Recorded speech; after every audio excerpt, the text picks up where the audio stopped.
Sahanavavatu Sahanau bhunaktu Sahaviryam karavavahai Tejasvinavadhitamastu Ma vidvishavahai Om Shanti Shanti Shanti Om.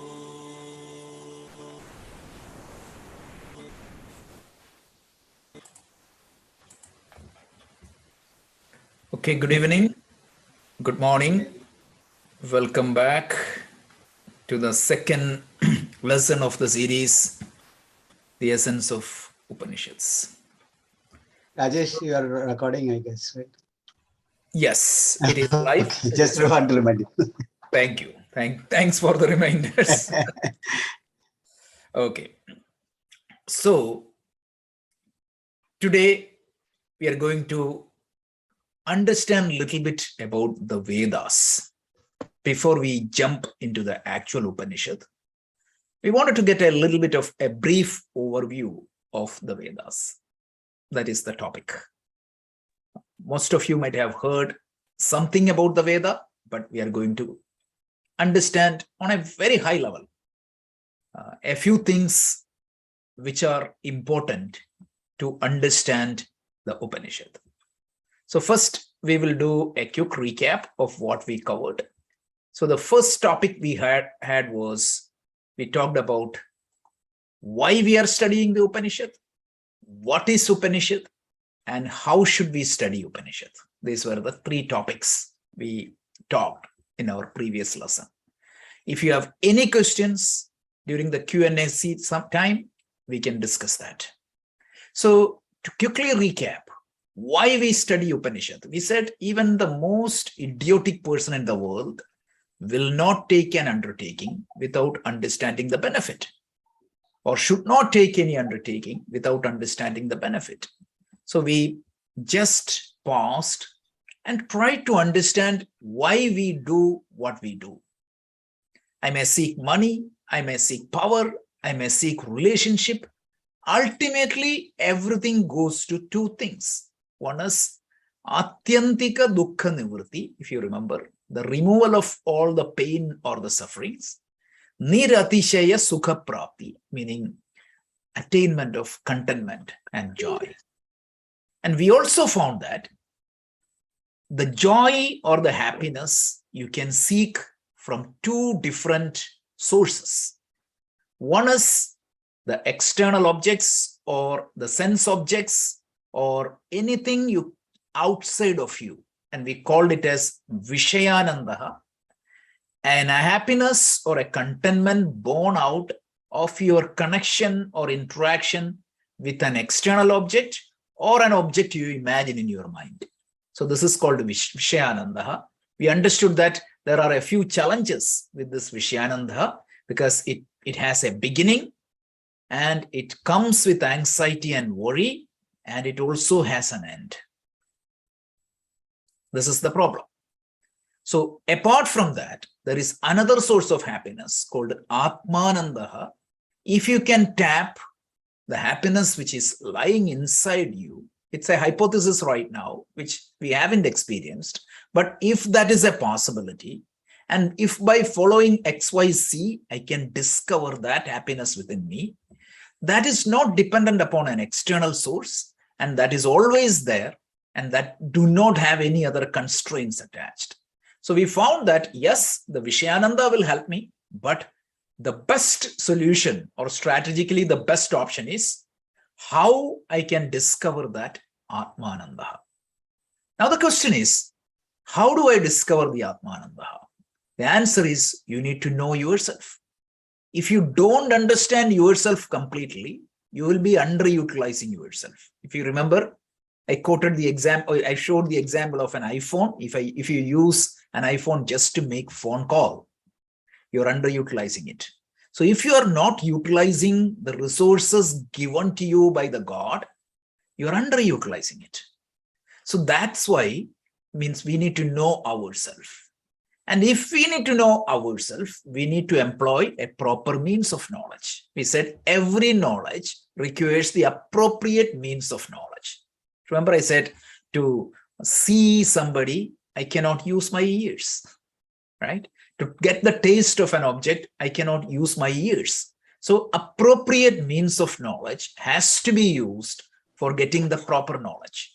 And for knowing myself, the appropriate means of knowledge is nothing but a body of knowledge which talks about yourself. And that body of knowledge is the Upanishad. And we said Upanishad is a pramana. Pramana means, prama means knowledge. Pramakaranam, that which gives you knowledge, a means of knowledge. Eye is a means of knowledge. Ear is a means of knowledge. So like that, Upanishad has to be considered as a means of knowledge.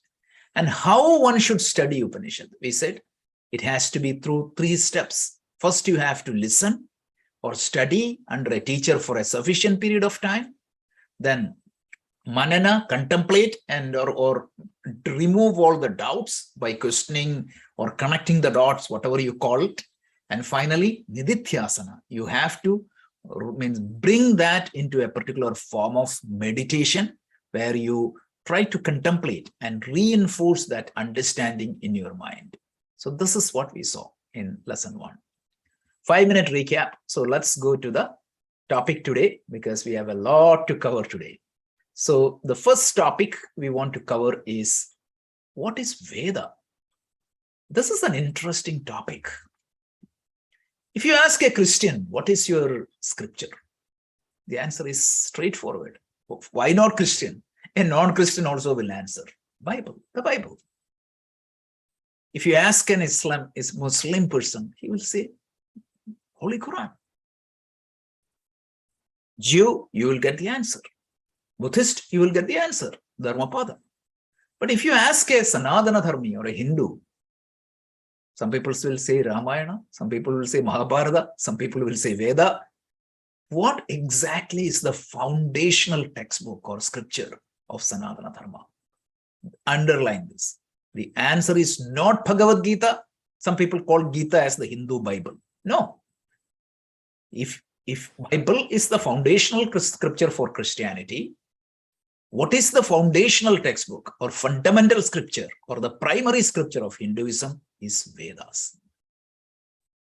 And this Vedas is the word Veda in Sanskrit is derived from a root called with jnane. That is what it means. With means to know, to know. So the word Veda means it means the source of more knowledge, or it can be seen as a means of knowledge. So source of knowledge or means of knowledge. What exactly is the knowledge we are referring here? We are going to see. But this is the basic understanding, right? The fundamental scripture of Sanatana Dharma is Veda. It is derived from the Sanskrit root with jnane. It means it is a source of knowledge, or it also can mean that it's a means of knowledge.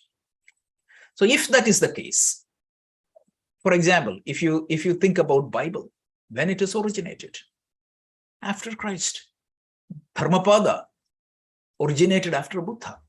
So what is the origin of Veda? The belief or the understanding is that it is anadi. Anadi means beginningless. You may ask me, come on. You have been talking so logically.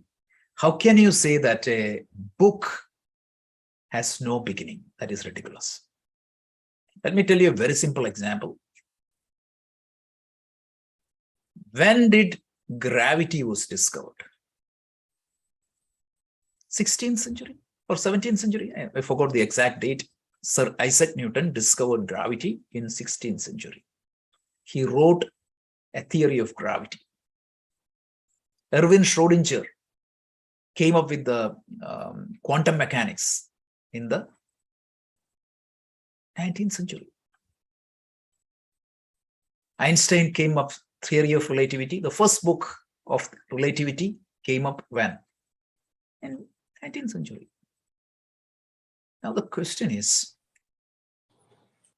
when did the gravity existed? Is it 17th century or before? So when you say Veda is Anadi, beginningless, if you ask about a particular form of book, definitely it has a beginning. What we are saying is that the subject matter of the Veda do not have a beginning. So please underline this, because some people, when they say Veda do not have a beginning, what we meant there is the subject matter do not have a beginning. Gravity didn't have a beginning, at least not known to us. Newton happened to discover that gravity at a particular point of time and started documenting. Exactly like that. And second thing is that this knowledge is not a product of the human intellect. Human intellect only discovered it. Did Newton created gravity? Or did Einstein created the law of general theory of relativity? Not at all. He just found it. So the content of the Veda is not an intellectual creation of a particular individual. It is what they did was they just happened to discover it. And that is why the discoverers of this truth were known as, Swami Chinmayananda used to coin a term, it is called subjective scientist. Objective scientists discover things outside, but subjective scientists, we call such people as rishis. Rishayati iti, rishi means the one who sees, the one who not created, he only saw it. In his deep meditation, what got revealed to his mind, he documented. So these rishis these Vedas got revealed to these rishis. Vedas, the subject matter of the Veda, which is part of the universal intelligence, the rishis happened to discover that. And they took it. And when they took it, they felt that extreme happiness, unlimited contentment. So there are so many verses in the Vedas by so many rishis stating and restating about these facts. Shrunvanti Vishwa Amritasya Putra. This is the word used. Swami Vivekananda quoted this in his World's Parliament of Religion. Right? He called, oh, son of eternal contentment. Right? Not a sinner. You guys are not a sinner. You are the embodiment of that unlimited contentment. I found a way to discover that, and I can teach you that. This is what all the rishis stated. This is not just stated by one person. This is stated, restated, again stated, confirmed by a population of people. And such people are known as rishis or the seers. So the definition of rishi means satyadrishta or mantradrashta. Both are true. Satyadrishta means the one who discovered the truth. Mantradrashta means the one who discovered these mantras in the Vedas. Anything you put in the Veda is known as mantra. What is mantra? Mananena trayate. So the word tra means protect in Sanskrit, right? So what? By manana means if you contemplate, if you think, if you meditate upon the meaning of that mantra, it will protect you. That's what it means. Mananena trayate, right? And this Vedas is known as Shastram. What is Shastram? Again, the prefix tra means to protect. How? Shasanat trayate. Shasanat trayate means it will protect you through the instruction. If you follow the instruction of the scripture, it will protect you. Mananat trayate, Shastra means Shasana trayate. So this is Vedas. So Vedas, so what happened? Rishis after rishis found this truth, and whatever they found, they started teaching to other people or sharing with the other people. So Vedas is not exclusively discovered by one rishi. It is the collection of the discoveries made by different rishis at different point of time. Another point. So we don't have a one author. We don't have a particular time this was discovered. This is a collective effort of the work done by a lot of sages. This is what is Vedas. And this is different from the conventional scriptures. So let's move to the next topic. Sorry. Yeah. So this is the Vedas. And now let's talk about the subject matter of the Vedas. So please listen carefully. This is a very important topic. What exactly means? We said Vedas means knowledge. Vid means to know. Veda means body of knowledge or means of knowledge or source of knowledge. This is the Vedas meaning. If that is the case, what exactly is the knowledge stored in the Veda? Is that woodwork? Or is that, what is that? Any other handicraft? Or is that computer programming? All this belongs to knowledge. No. What exactly is stored in the Veda, the subject matter of the Veda, is something different. So even though we say that it is knowledge and all knowledges are good, the subject matter of the Veda is slightly different. So there is a popular verse, it tells, Veda Vedo Kilo Dharma Moolam. Veda Akhila Dharma Moolam. If you use the Sandhi rules, it will say that Vedo Kilo Dharma Moolam. Vedo Kilo Dharma Moolam. If I split the words, Veda Akhila Dharma Moolam. The entire Veda, right? Akhila means entire. The entire Veda rests on one topic. What is that topic? Dharma. Vedo Kilo Dharma Moolam. Root of the Veda. Because what is the purpose of it? The root of a tree? It holds the tree, right? It keeps the tree with the ground. It makes the tree nourish. Everything is root. So what is the root of the Veda? The root of the Veda is Dharma. Now the word Dharma, there is no word in English, there is no word in any other language which is equivalent to Dharma. In all the Indian language, you call it as Dharma itself. But even this word Dharma is very much context sensitive. You know, Sanskrit is a context sensitive language. It's not a context free language. So depending upon the context you use a word, the word can mean vary. In South India, dharma means, some people say that, okay, you give dharma. Like you give charity. In South India, the people call that. I know that in Kerala, they called it. You have to give dharma. And what the Rishi said, you can give everything in the world. Don't give out dharma. Dharma, you have to keep yourself. So don't use that word. Now, in North India, people use dharma for what? Religion. That's a common interpretation of the word dharma. Hindu dharma, Islam dharma, like that people use. All these, and somewhere it is used as duty. There are so many meaning, but none of that meaning is good enough to capture the entire depth and breadth of this meaning. So please listen carefully. This is very important topic. What is dharma? So when you look at this universe, on one side you go to the microcosm, right? Atom, molecules, that type of things. On the other side, the galaxies, the Milky Ways, everything. So to a Paramanu, to a Brahmanda. We don't know how many galaxies are there, but if you really look at Shiva Sahasranama, Shiva is described as Aneka Kodi Brahmanda Nayakan, the owner of millions of galaxies.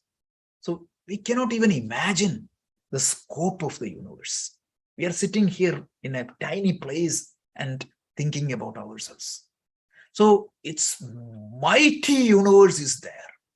And on the other side, very much micro universe is there, atom molecule. And if you really look at this micro and macro, one point is very simple. You see that everything in this universe is different from another. I am different from Rohitji, and Rohitji is different from Ankur. Ankur is different from Bala. Bala is different from Bhunaji. There is something different. Otherwise, the biometric ID won't work. You cannot find two same things in the universe. No, no, no. There will be something different. So this is called Vilakshana. Everything in this prapancha or the universe. So if I use more Sanskrit language, and if that is difficult, please tell me. I'll make it English. So this is, since this is Upanishad class, that's why I'm trying to use a little bit Sanskrit. So there is a Vilakshana. Vilakshana means there is uniqueness or dissimilarity between objects. But along with that, there is a unity also. Right? Because do they do clinical trials on every human being before releasing an FDA medicine? Because if it works on certain number of human beings, it will work for everybody. Even though I am different from Rohitji, the medication will work. So there is something that ties these things together also. Think of this. This is beautiful. Two apparently different objects. Right? You may think that it is totally different, but if you go underlying factor, you can see that there will be something common. So while the universe has billions or trillions of different expression, there is Vilakshana and there is Samanya. There is similarity and there is dissimilarity. And you see that this whole universe, cosmos, perfectly functions. The sun rises, the earth rotates, the season changes, the plant produces the food, you can eat the food, digest the food, all that thing is working perfectly. Gravity works, Kepler's planetary laws works, theory of relativity works, the body works, the mind works, everything is there. So if you look at that wheel is known as Dharma Chakra. It means everything in this universe is connected, micro to macro, through a set of laws. If you are not a believer or believer of God or religious person, you may call it as natural law. What is the goal of physics? No physicist ever invented a law. They only discover it. That is chemistry. That is biology. That is everything. So you see that there is a perfect order or perfect law that governs the entire universe. If I eat good food and exercise, that will improve my health. So everything functions well with a law. And that law, that set of universal laws, which varies from microcosm to macrocosm, right? From the electromagnetic field to gravitational field, that varies from my physical body to the physiological body, to the social situation, which connects everything, anything and everything in the universe together. This law is there, right? This law that governs the entire universe, that supports the entire universe, is called dharma. Please understand this. So dharyate iti, dharyate anena iti dharma. Dharyate anena iti. Once again, dharyate anena iti. That which supports everything, that which sustains everything, that which holds everything together, that makes a harmony within the whole creation or the manifestation of the universe is called dharma. So this law is called dharma. Then what is a dharmic life? It's not going to temple and putting the just prayer. Of course, that is needed. But really speaking, what is dharmic life is what? Understanding this law and aligning with this law is called dharmic life. A simple example. Human created laws are also there. For example, the traffic law. Right? If you don't know traffic law, what is going to happen? You will risk yourself. That's okay, but you will risk somebody else's life also. Isn't it? So knowing the traffic laws and conforming to that traffic law is what? I am following the traffic dharma. That's what it is. Knowing the body, the laws for the body, and conforming to that body, that is, I'm following my body dharma. Knowing my responsibility as a human being and following that, I'm doing my manushya dharma, right? So there are dharmas. So this is what is dharma, and the body of knowledge that gives you, that makes you understand this dharma properly is Vedas. So understand the meaning of the dharma. We will come back to this topic, means we just touched it, but later point of time, we will come back to this topic and understand what are all the different types of dharma and all those points. And so how can I align with the dharma? First of all, I need to understand, and Vedas will help. Then conform to that law of dharma. And finally, the Rishis tells, you don't need the Veda to understand the basic dharma. It is common sense. The basic dharma is common sense. So there is a famous verse in the Mahabharata and a similar verse in the Panchatantra. Panchatantra also it is there, right? It tells, Shruyatam dharma sarvaswam. Shrutva chai avadharayet. What is that? Atmana pratiyotsyami paresham na samachare. Atmana pratiyotsyami. Atmana pratikulani. Sorry. Atmana pratikulani paresham na samachare. Atmana pratikulani paresham na samachare. The reason why I quoted the Sanskrit is a lot of people think that this is from other scriptures. What is that? It means Atmana pratikulani paresha na samachare. Whatever you don't want from others, don't do to the others. This is common sense. So the basic dharma is common sense. This is what Vyasa said in the Mahabharata. This is what Vishnu Sharma restated in Panchatantra. There are so many other definitions, right? So then Mahabharata also it tells, Dharmo rachati rachitaha. If you protect dharma, what is going to happen? Dharma will protect you. Look at that traffic law example. If you protect and keep the traffic law, what is going to happen? I will be protected. So conforming to dharma is very important. And that is very important. Don't lose dharma. And if I violate dharma, what is going to happen? Am I getting a punishment? For example, if I violate my body dharma, I eat unhealthy food, ayuktahara. Ayuktahara, the meaning means, what is the definition? Yuktahara viharasya. Ayuktahara, I eat all the junk food.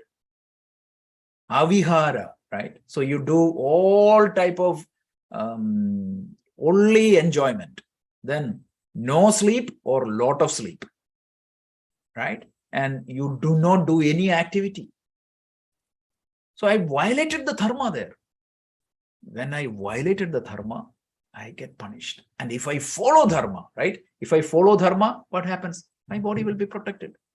Isn't it this is the wellness in the modern world?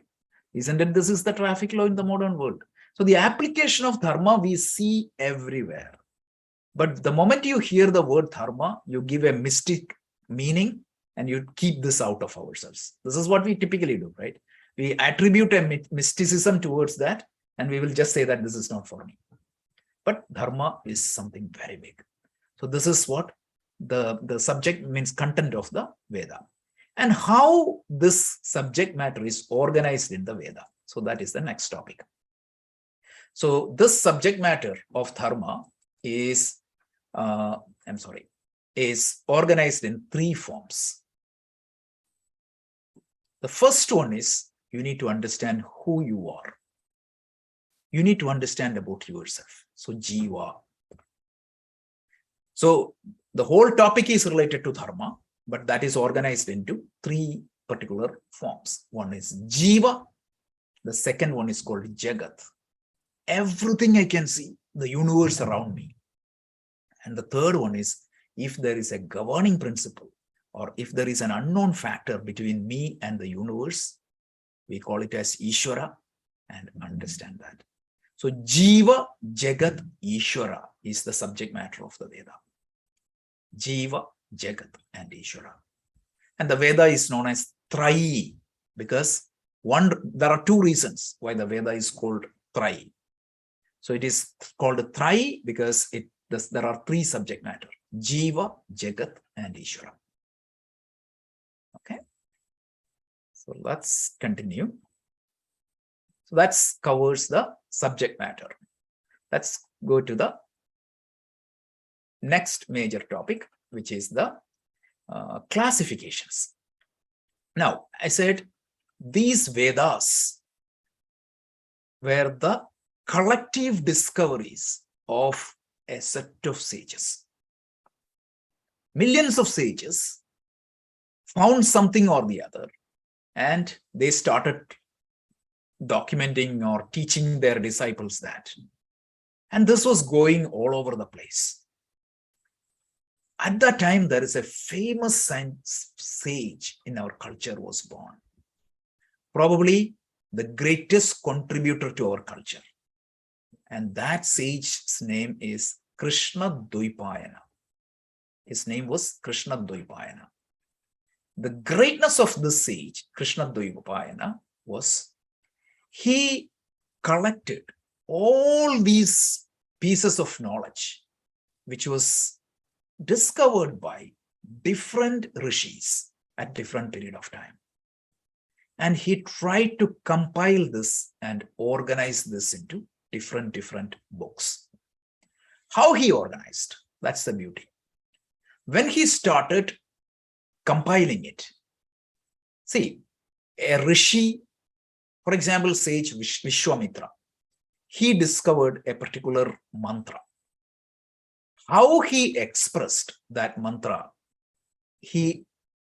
these sages express this mantra in 3 different forms. Sometimes some sages express their discovery in the form of a poetry. Sometimes some sages express their discovery in the form of a prose. Sometimes some sages used to express this in the form of a song. Remember, Padyatmakam means poetic form, Gadyatmakam known as prose form, Ganatmakam, which is called song form. So Vyasa, what he did was, he compiled everything Padya, which is poetic form, into one book, and that book is known as Rig Veda. So Padyatmakam Veda is known as Rig Veda. All the prose related collection is known as Yajurveda. And all the song related mantras he collected, and that is known as Samaveda. And then he compiled one Veda which contains this Padyatmakam, Gadyatmakam, Ganatmikam mantras, which is known as Atharva Veda. So Rigveda has only poetic poems, poetry form.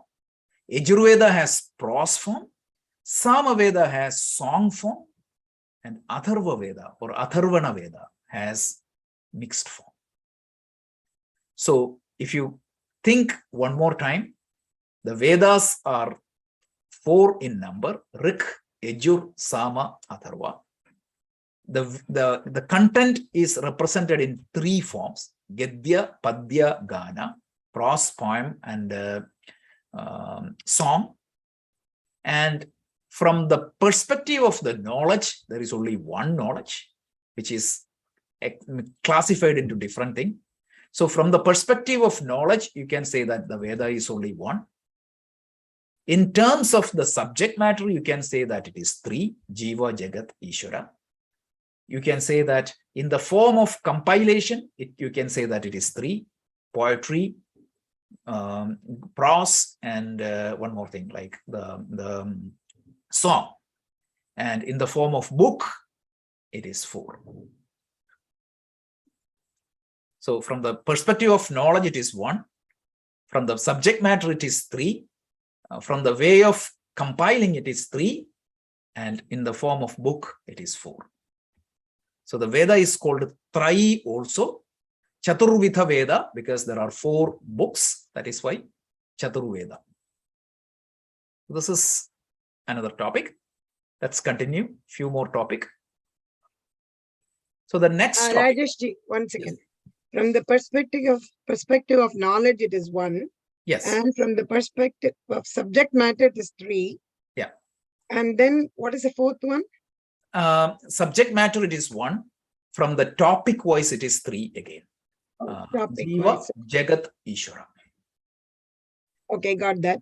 And Yeah. then Then from the way it is written, it is again three. Gadya, Padya, Gana. And in the form of book, it is four. Rik, Yajus, Sama, Atharva. the form of book. Thank you. Yes. So now, if you take the brilliance of Vyasa, if you take each one of these Veda, each of these Veda has four sections.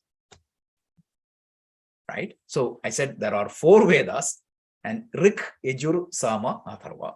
And each of these Veda has four sections. It is called Samhita, Brahmana, Aranyaka, and Upanishad. Now, you might have heard a lot of people saying that Vedas and Upanishads. Wrong.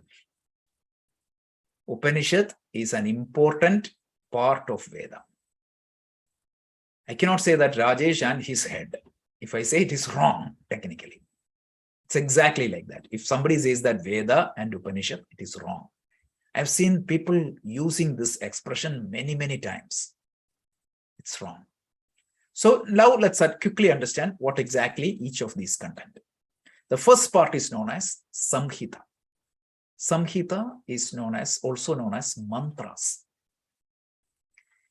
Samhita, the definition is Samaharati iti Samhita, that which you collected. What exactly is this you collected? Now, when you think about the absolute reality or the God, it is infinite. It's infinite. Swami Chinmayananda used to say, right? To define him is to defile him. It's so big, it is vast beyond my understanding. So these sages, what they did is, they tried to look at that infinite and tried to capture one aspect of that infinite. So the one aspect of that infinite reality is known as Devata. Right? So the God, when that God manifests in the form of sun, it is called Aditya Devata. The God, when it manifests in the form of fire, it is known as Agni Deva. So we need to understand the meaning of these deities to appreciate this mantra portion of the Veda. So this mantra portion of the Veda is a deep zoomed into, actually these mantras, if you study, it's brilliant. There are so many good mantras. Rudram, for example, it comes here. There are so many Gayatri mantra. There are so many mantras are there in the Veda. But for you to understand mantra, if you do a casual reading of the Rig Veda, this portion looks ridiculous in the modern world. But you have to have that mindset. Somebody has to teach you. So this is the mantra. The second portion of the Veda is called Brahmana. Absolutely, this has no connection with the modern day caste Brahmana or anything like that. So please don't bring that into the picture. Brahmana means this mantra in ancient time. One of the ways for me to express my gratitude to the Almighty was through a ritual. it is called yajna. In modern times, we don't do it. We do it very minimally. This was substituted by puja later point of time. So yajna is a means of saying my gratitude or making a prayer request to the Almighty. So the mantra we discovered in this mantra section of the Veda, how can that mantra be used in a ritual? That is what is known as Brahmana. The third portion of the Veda is known as Aranyaka. Aranyaka means you're a little bit more matured. So instead of doing a big ritual, these mantras can be used in meditation. How these mantras, this will be a sukshma sadhana. How these mantras can be used in the meditative practice, that is called Aranyaka. So these three, Samhita, Brahmana, Aranyaka portion of the Veda put together is known as Karma Kanda of the Veda. Because the goal here is not to give you moksha or the ultimate happiness or anything like that, but prepare for you. That's it. This is the first portion. And in the modern world, these are not much relevant to us, but what is the final portion of the Veda? So this is the sequence, right? Samhita, Brahmana, Aranyaka, and finally, the last portion is known as Upanishad. Upanishad is the place, it talks only about the knowledge. Only about knowledge. Knowledge about you, the knowledge about the world, and knowledge about Ishvara. This is called Jnana Kanda, and this is relevant. If you read this portion, you will not be disappointed. This is the spirituality at the highest. And this is what we are going to focus from next week onwards. Because I just wanted to give you an overall layout of the Veda before we jump into Upanishad. So Samhita, Brahmana, Aranyaka, collectively known as Karma Kanda, and then finally the Upanishad. And now, if you really look at the way the Veda arranged, right? First it is Samhita, then it is Brahmana, then it is Aranyaka. At the end, what? Upanishad. So that's why Upanishad and the teachings based on the content subject matter of the Upanishad got a special name, Veda Anta. Makes sense, right? Now it is the end portion of the Veda. Another interpretation is it is the highest teaching of the Veda. If you take both meaning, that holds good. So the end portion of the Veda is known as Upanishad, or the highest teachings of the Veda is known as Upanishad. Okay, let's continue. Now, go to another topic. There is another challenge. So we said the Veda is one, meaning 4 Vedas were there. Vyasa compiled it. Then what happened? Vyasa taught each of these Veda to one of the rishis, one of his disciples. For example, Maharshi Jaimini, he taught the Samaveda. Maharshi Vaishampayana, he taught the Yajurveda, right? So this is how he taught each of them. Then what happened? He taught to his disciple, and they taught to their disciples. And at that time, some mantras were added, or some mantras got out of sequence. And that is why you can see different branches of the Vedas. Right? So if you take Rigveda, I just gave an illustration.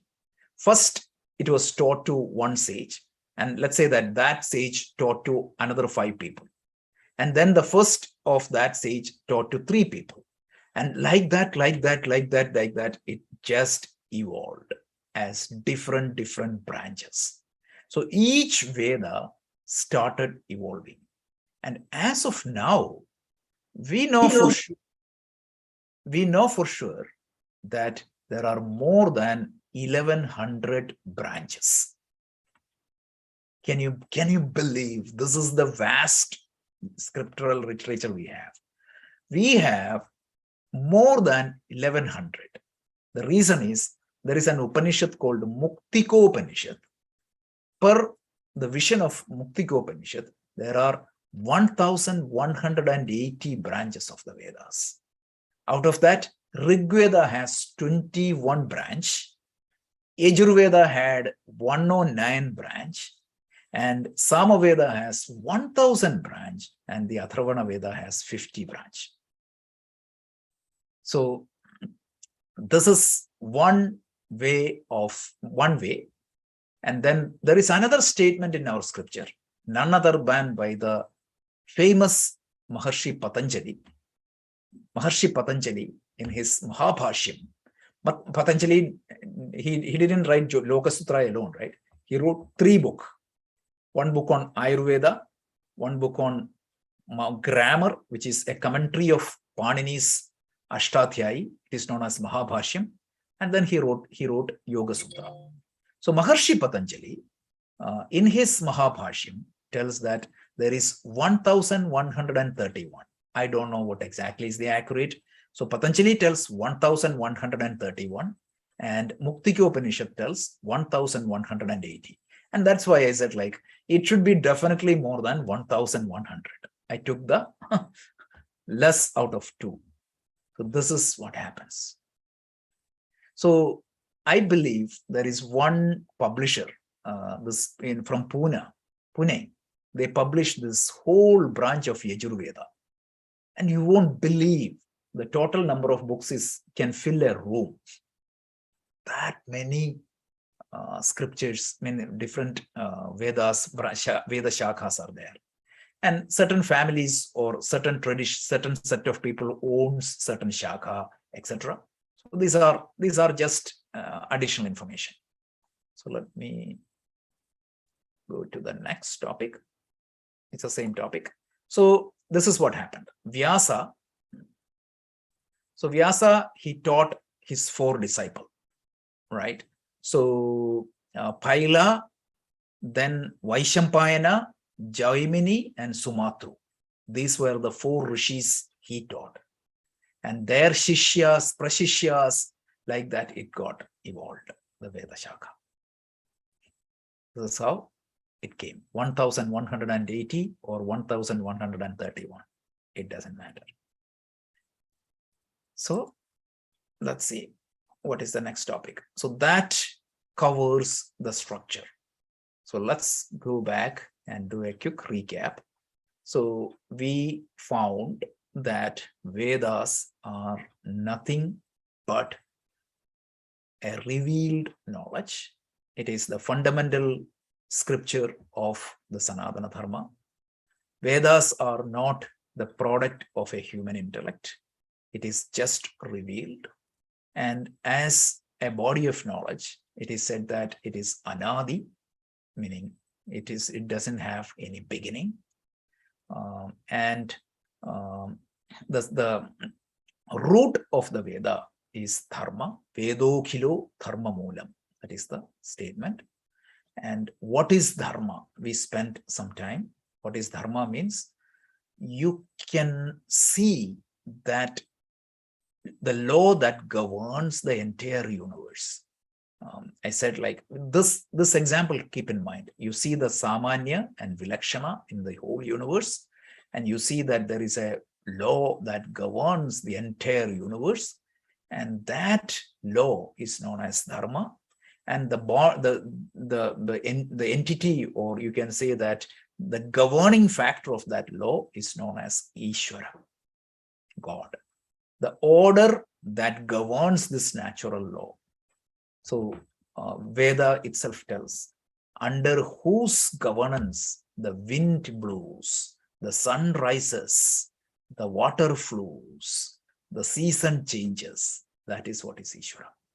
This is one of the most brilliant definition of Ishvara. It's not something which cannot be understood or supported by anybody. So this is dharma. And we need to understand the dharma, because dharma has to be, say, means in the Mahabharata, Vyasa said, right? Satyam vada dharmam chara. Dharma has to be followed, not spoken. So you have to leave the dharma. And when you leave the dharma, dharmo rakshati rakshitaha, right? So There is another thing is that ahimsa paramo dharma. People say one of the dharma you need to follow is ahimsa. Acharo paramo dharma. Some people say you have to follow. But how you should follow? You should know and follow. That's very important. That's why the Vedas becomes very important. And even in Tamil, right, they say dharmam talai kakum. In Tirukural it said. Same meaning. Dharmo rakshati rakshata. So dharma is very important.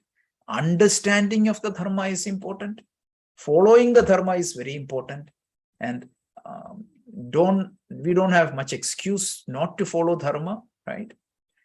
So we said, atmana pratikulani paresham na samachare. That one line, if you can remember, you can quote this, because a lot of people think that it comes from other scriptures. Yes, other scriptures also it is there, but it is here. Children should learn this, right? Don't do anything to others which I don't want from others. There is not a single teaching which is greater than this. This is very important. I quoted the Sanskrit because people don't believe that it is there in our scriptures. That's why. Atmana pratikulani paresham na samachare. Please remember that. That's very important. And then we said this Veda is classified into 4 by sage Vyasa. Sage Vyasa, the Krishna Dvaipayana, finally got the name Vyasa because Vyasa means the one who compiled. So he got the name Vyasa because he compiled the Veda. That's all. So he compiled the Veda into 4. How? Gadyatmakam, Padyatmakam, Ganatmakam, and a combined one. Padyatmakam Veda is Rigveda, Gadyatmakam Veda is Yajurveda, Ganatmakam Veda is Samaveda, and the mixture is Atharva Veda. And the subject matter of the Veda is Jiva, individual, Jagat, the universe, Ishvara, it is the whole entity which is beyond Jiva and Jagat. And then also we said, from the perspective of a knowledge, there is only one Veda. From the perspective of the subject matter, it is 3. The way it is written, it is 3. Gadya, Padya, Gana.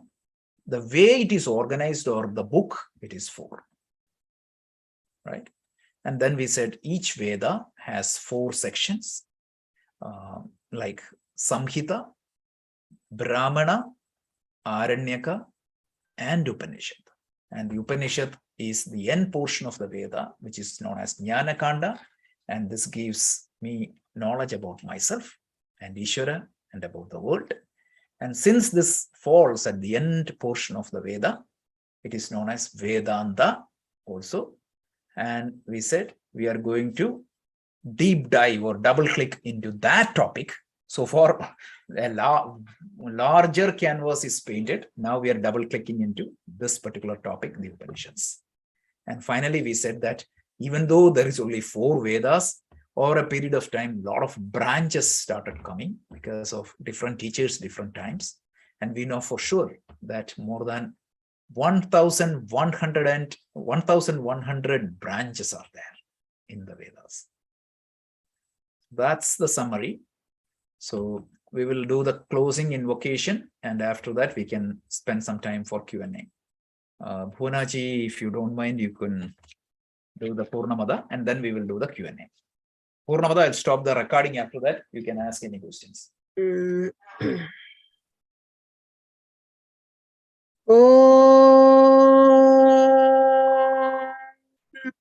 Purnamadah Purnamidam Purnat Purnamudachyate Purnasya Purnamadaya Purnamevavasishyate. Om Shanti Shanti Shanti. Hari Om. Shri Gurubhyo Namaha. Hari Om.